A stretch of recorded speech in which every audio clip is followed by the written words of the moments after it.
পরীক্ষা শুরু হতে আর মাত্র কিছু সময় বাকি, এখনো বিদ্যালয়ে পৌঁছায়নি শিক্ষক শিক্ষিকারা। বিদ্যালয় সময় মতো না খোলার ফলে বৃষ্টিতে ভিজতে হচ্ছে ছাত্রছাত্রীদেরকে।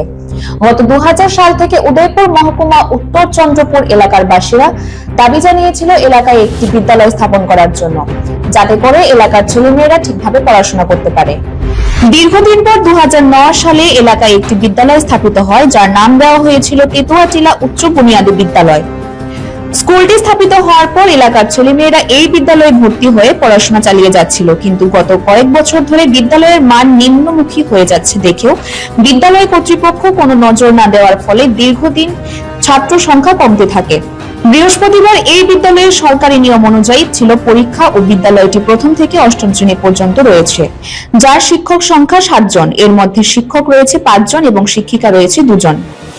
বিদ্যালয়ের ছাত্রছাত্রীদের অভিযোগ, নিয়মিতভাবে শিক্ষক শিক্ষিকারা বিদ্যালয়ে আসেন না। আজ অর্থাৎ বৃহস্পতিবার বিদ্যালয়ের ছাত্রছাত্রীদের ক্লাস পরীক্ষা ছিল।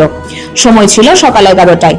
যথারীতি পরীক্ষা দেওয়ার জন্য ছাত্রছাত্রীরা সময় মতো বিদ্যালয়ে আসলেও সকাল 11টা পর্যন্ত কোনো শিক্ষক বা শিক্ষিকাকে বিদ্যালয়ে দেখা যায়নি। বৃষ্টির মধ্যে ছাত্রছাত্রীরা স্কুলের মাঠে অথবা কোনো এক জায়গায় বৃষ্টি ভেজা অবস্থায় দাঁড়িয়ে রয়েছে। তাদের অভিযোগ, প্রায় দিনই বৃষ্টির মধ্যে তাদেরকে ভিজতে হয়। এই ব্যাপারে প্রধান শিক্ষক মধুসূদন মণ্ডলকে জানানো হলেও তার নিরসনের কোনো ব্যবস্থা নেই। এই সমস্ত খামখেয়ালিপনার জন্য ছাত্রছাত্রীরা এলাকায় এই বিদ্যালয় থেকে মুখ ঘুরিয়ে দিয়েছে। দাবি উঠেছে বিদ্যালয়টিকে সঠিকভাবে পরিচালনা করার জন্য বিদ্যালয় কর্তৃপক্ষ যেন ব্যবস্থা নেয়, সেই দাবি জানানো হয়েছে। এখন দেখার বিষয় বিদ্যালয় দপ্তর কি ব্যবস্থা নেন, সেদিকে তাকিয়ে রয়েছে এলাকাবাসীরা। এখনকার মতো খবর এই পর্যন্তই। পরবর্তী আপডেটের জন্য চোখ রাখুন দ্য সোশ্যাল বাংলার পর্দায়।